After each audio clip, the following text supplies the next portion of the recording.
Hey everyone, welcome to UK Media Warrior, and today it's Pirates of the Caribbean, Dead Men Tell No Tales, or if you're in Europe or the UK as I am, Salazar's Revenge.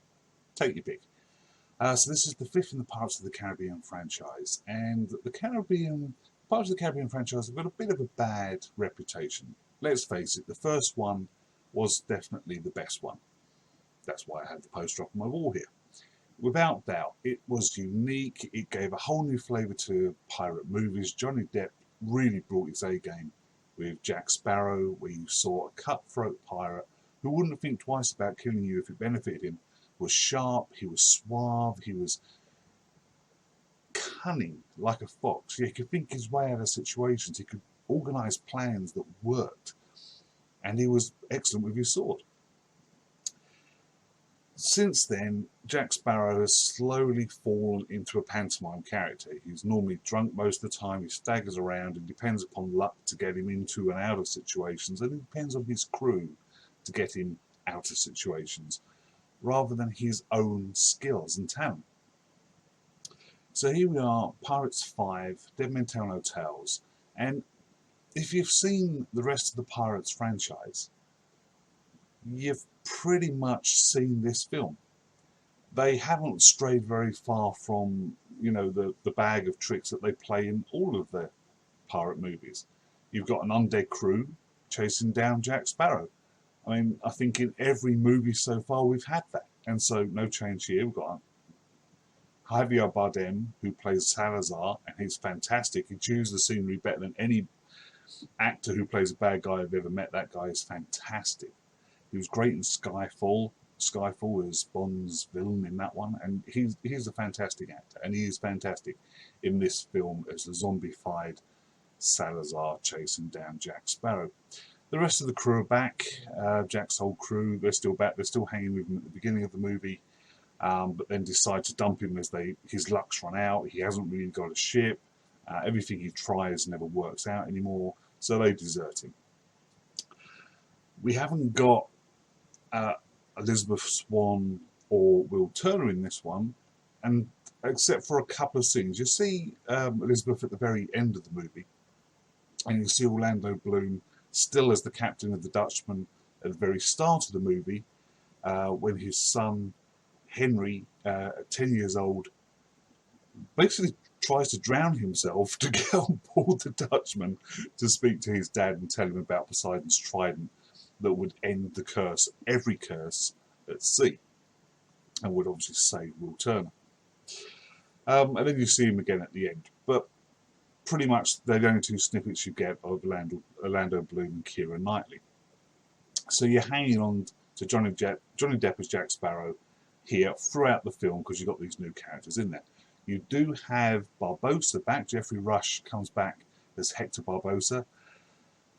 He is perhaps, out of all of the actors in this movie, and all the characters in this movie, the one that stands out the most. Jeffrey Rush just brings something to the character that makes him stand out and grab your attention on the screen. Now, the character does have a huge plot twist about 2/3 of the way through the movie, and as this is a spoiler review, I have got no problem telling you what it is. You find out that Karina, the female lead in this movie, turns out to be his daughter. All of a sudden, he goes from cutthroat, cold-hearted pirate to somebody who's considering his life and how he wants to actually perhaps tell his daughter who he is and that he is a dad and that they could live together. And it gets a bit mushy towards the end, but the ending is actually good.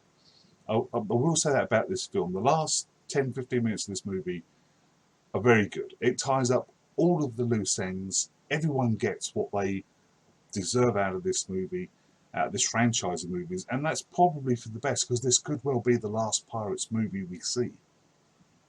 So Jack gets the Black Pearl back, he gets his crew back. Elizabeth and Will end up back together because the curse is broken, and Will can come back from the Flying Dutchman, and he comes back on land, and him and Elizabeth stay together. They've now got their son, who's met this girl, Karina, and they're getting on. So we've got the whole family back together.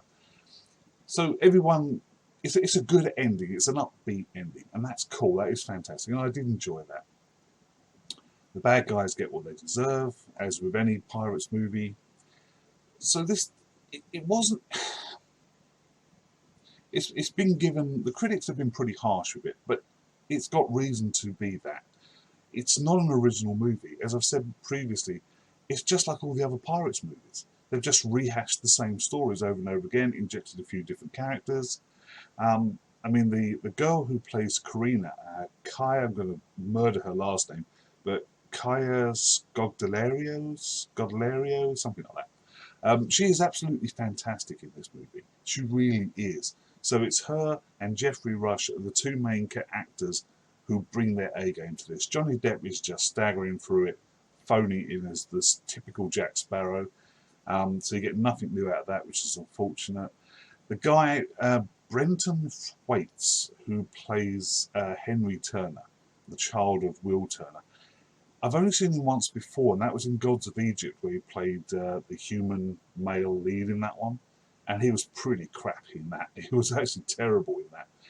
In this one, he's okay. He's passable. He doesn't really have a lot to work with, so I can't entirely blame him for this performance. But he doesn't lend any weight to it. He just sort of sails through it and does what he has to do. Looks pretty, says a few words, gets the girl. That's pretty much it. So the only other thing I would say about this, the first part of the Carribean film was sharp, it was fast-paced, it was excellently written, it was excellently acted, and although some of the action scenes were way out, they were all stunts that you could look at and go, yeah, okay, I mean, that's fine, that would work in real life. I can see how that would work in real life. That was probably done in real life, that's not CG. Ever since the first film, these films have got further and further away from reality. In this film, they're so far away from reality, it might as well be in another universe altogether. There's one particular scene where a young Jack Sparrow outthinks Salazar, who's pursuing him, and he throws ropes around a rock so that his ship can do an incredibly tight U-turn between these very, very dangerous rock outcroppings in very, very shallow sea. And when you're looking down, they actually show you a scene where you're looking down at the two ships, and you've got Jack's ship tightly curving around thanks to these ropes, and Salazar's ship scooting straight by to crash onto the rocks in this cave. But you're looking down at this ship and you're thinking, there's no way Jack's ship's going to fit through that gap. It's just impossible. And yet, obviously, he does.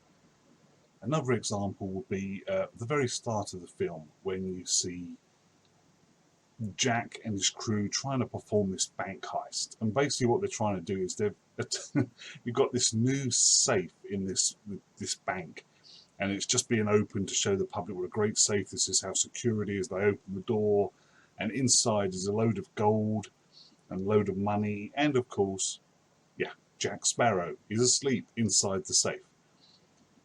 Him and his crew have attached ropes around the safe, and the idea is they're going to drag the safe out of the bank, through the back wall by the look of it, and escape down the street, dragging this huge 1-ton metal safe through the streets of this town by horses. Now, if you've ever seen Fast and the Furious, that might sound familiar. Do you remember that scene? I think it was a couple of years back, a couple of films back, when they were dragging that huge cube of metal, that metal safe. I think they dragged it out of a police impound or something, and they're dragging it through the streets with a couple of racing cars basically, and they're flying around corners, and totally unrealistic. It would have crashed the cars. They wouldn't have got it around the first corner, let alone dragging it along tarmac. Okay, so that might sound familiar, but in this case it's not just the huge metal safe. The metal safe gets jammed against the back wall, and they end up dragging the entire building, the entire bank building, through the streets, around corners, through this town. The entire bank, the safe, the huge metal 1-ton safe, and the entire bank dragged by 4 horses. It's just ridiculous. ridiculous. It is so out there, and it's so obviously ripped from this Fast and Furious movie that they should really have put some sort of disclaimer on it, otherwise they'll probably get sued for it. I mean, okay, fine, I can understand they're thinking, well, that stunt we saw in Fast and Furious, wouldn't that look cool if we just did it with horses?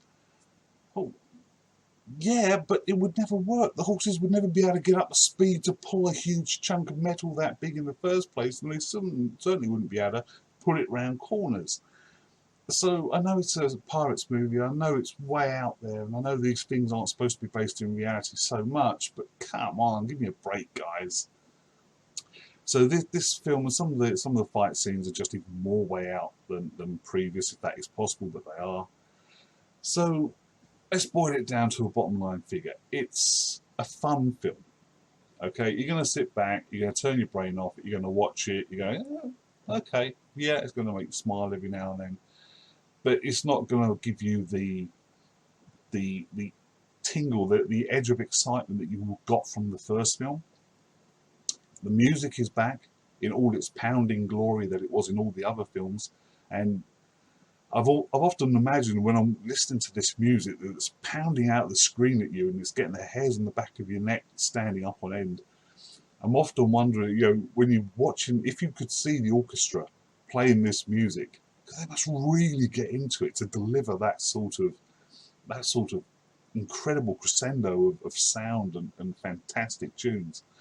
But the music is on par. It's absolutely fantastic, as it is in all of the Pirates films. But that's pretty much it. So you've got Jeffrey Rush, you've got Kaya Scodelario, sorry, I'm sorry I keep murdering her name. I've never heard of her before, but she's fantastic, Kaya Scodelario.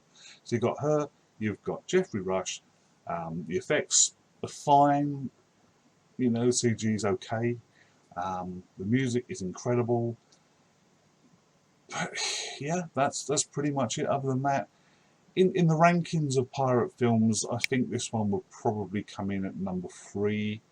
I think the first one, Curse of the Black Pearl, is definitely number 1. Dead Man's Chest, I'm going to keep at number 2.